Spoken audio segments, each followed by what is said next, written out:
There is a version of the world where every single problem you scroll past, the poverty, the pollution, the inequality, the quiet suffering of people you will never meet, could have been different if enough people had simply decided that it was also their problem.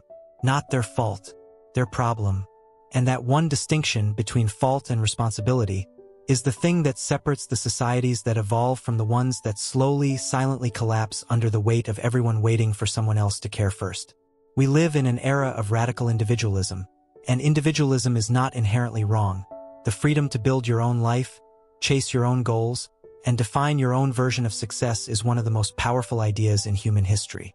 But somewhere along the way, individualism quietly became something else.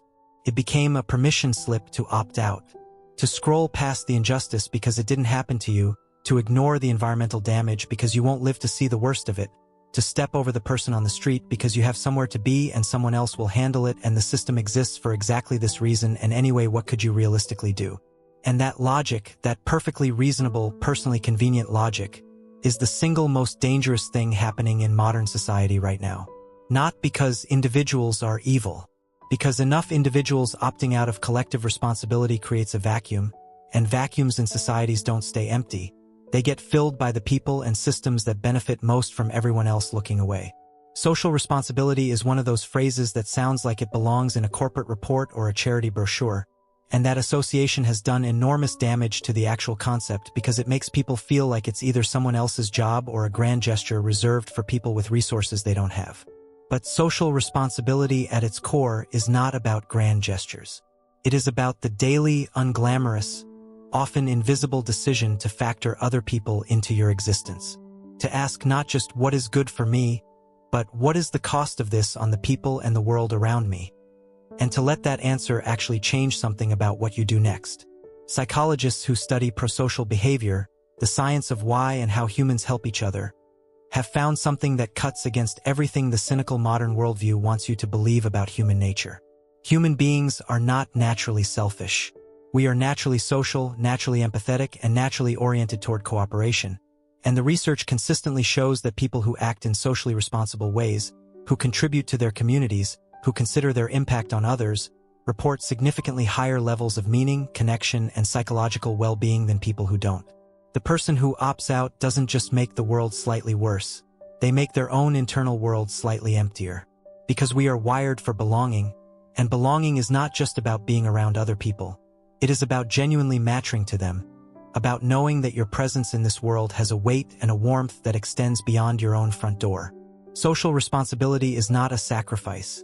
It is the price of admission to a life that actually feels like it means something. Now let's talk about where social responsibility actually lives in the real world, because the gap between the concept and the practice is where most people get lost.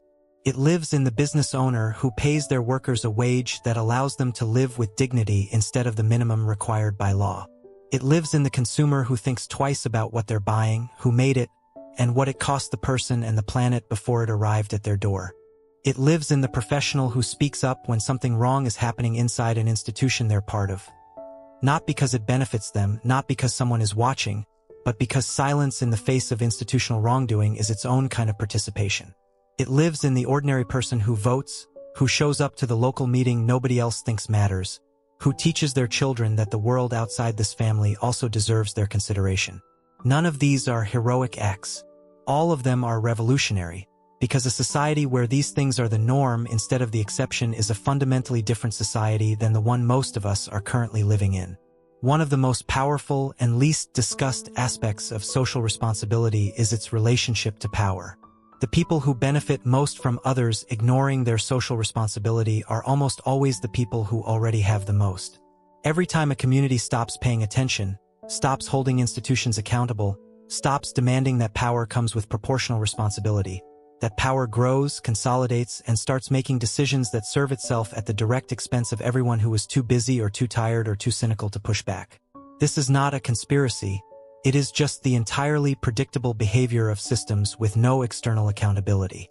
Corporations pollute rivers when nobody is watching and the fines are cheaper than the cleanup. Politicians make decisions for donors when voters stop showing up and the constituency stops making noise.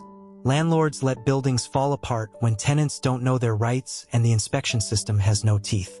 Social responsibility is what puts teeth into the systems that are supposed to protect everyone, because systems are only as strong as the people who insist on enforcing them, and insistence requires people who believe that what happens to others is also their concern. There is a concept in sociology called the diffusion of responsibility, and it explains something deeply uncomfortable about human behavior in groups. The larger the group of people witnessing something wrong, the less likely any individual in that group is to do something about it. Not because the individuals are bad people, but because the presence of other people creates a shared assumption that someone else will step in, that the responsibility is distributed, that it isn't specifically yours. This was first documented after a young woman named Kitty Genovese was attacked in New York in 1964 while dozens of neighbors witnessed it and did nothing. Not because they were cruel, but because each one assumed someone else had already called for help. That moment became one of the most studied events in social psychology history because it revealed something that people find deeply inconvenient about themselves, that the instinct to defer responsibility is not a character flaw of bad people, it is a default setting of ordinary ones. And the only antidote to it is a conscious, deliberate, individually chosen decision to act as if the responsibility is yours, specifically yours, even when and especially when the crowd around you has already decided to wait. This is what genuine social responsibility requires of you. Not the comfort of collective action where your individual contribution disappears into the group and you can feel good without feeling accountable, but the harder, lonelier commitment to behaving responsibly even when no one else is, even when it costs you something, even when the outcome is not guaranteed.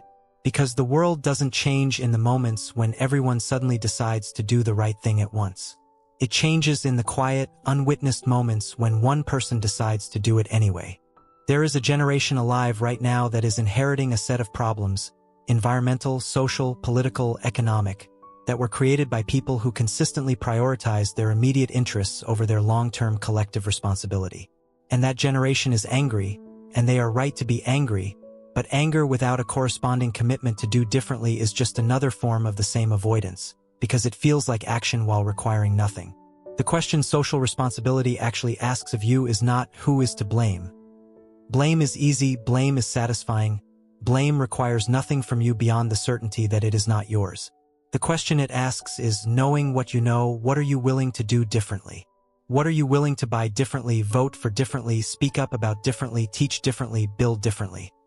Not because it guarantees a perfect outcome, not because the system will immediately reward you for it, but because the kind of world your children and their children will inhabit is being decided right now, in the accumulation of exactly these kinds of small, daily, unglamorous choices that most people never connect to the large-scale future they claim to care about. Social responsibility is not a burden placed on you by society. It is the thing that makes you a part of one. And a life lived purely within the walls of your own interests, however comfortable, however successful, however beautifully curated, is a life that will eventually feel the specific, quiet emptiness of having been here without really having mattered to the world that held you. You get to choose something different, and the fact that you're still watching this suggests that some part of you already knows that.